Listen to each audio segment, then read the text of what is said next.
Hello बच्चों, let's solve this question. The question says on increasing the pressure threefold the rate of reaction of 2H2S plus O2 gives us products would increase।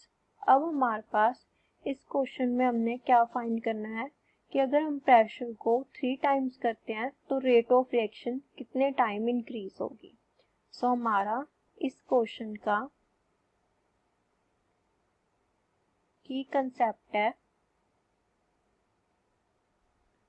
Rate of reaction. अब rate of reaction क्या होता है?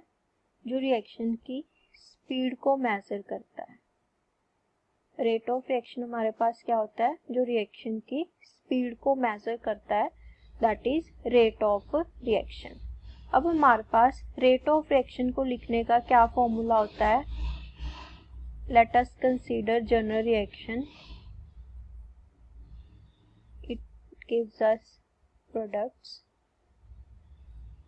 तो हमारे पास rate of reaction लिखने का formula होता है rate is equal to K, where K is constant, concentration of reactant raise to the power its stoichiometric coefficient, concentration of reactant second raised to the power its stoichiometric coefficient।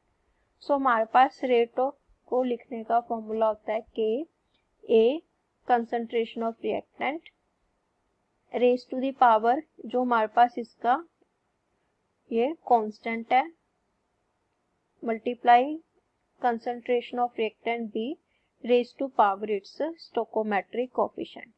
अब हमारे पास जो rate of reaction है वो किस पे depend करता है? Concentration पे। और कंसंट्रेशन हमारी किसके डायरेक्टली प्रोपोर्शनल है? प्रेशर के। मतलब अगर हमारा प्रेशर इंक्रीज होगा देन कंसंट्रेशन भी इंक्रीज होगी, सो रेट ऑफ रिएक्शन भी इंक्रीज होगा। अगर हमारा प्रेशर डिक्रीज होगा तो कंसंट्रेशन भी डिक्रीज होगी और रेट ऑफ रिएक्शन भी इंक्रीज होगा। डिक्रीज होगा। अब हमारे पास क्वेश्चन में बोला गया है इंक्रीज द प्रेशर 3 टाइम्स।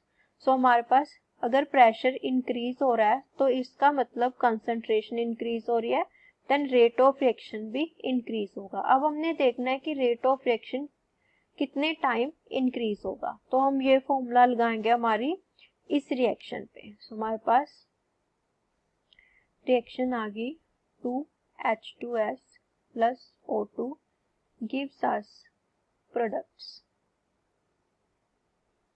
सो हमारे पास इसका रेट आएगा, rate is equal to constant concentration of reactant 1 that is hydrogen sulphide raise to the power its coefficient कितना है हमारे पास 2, सेकेंड रिएक्टेंट O2 इसके पास हमारे पास स्टोइकोमेट्रिक कोएफिशिएंट है 1।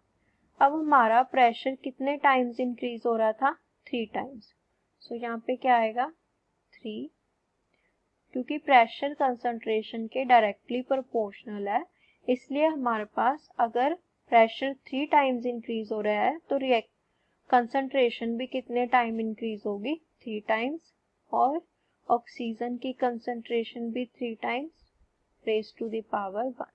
सो 3 इज द 9 इंटू 3 कितना आ गया हमारे पास 27 के। सो हमारा रेट ऑफ रिएक्शन है वो कितने टाइम इंक्रीज होगा? 27 टाइम्स। सो हमारे पास कौन सी ऑप्शन बनती है? Option D 27 times. Option D is the correct answer. Hope you understand. Best of luck.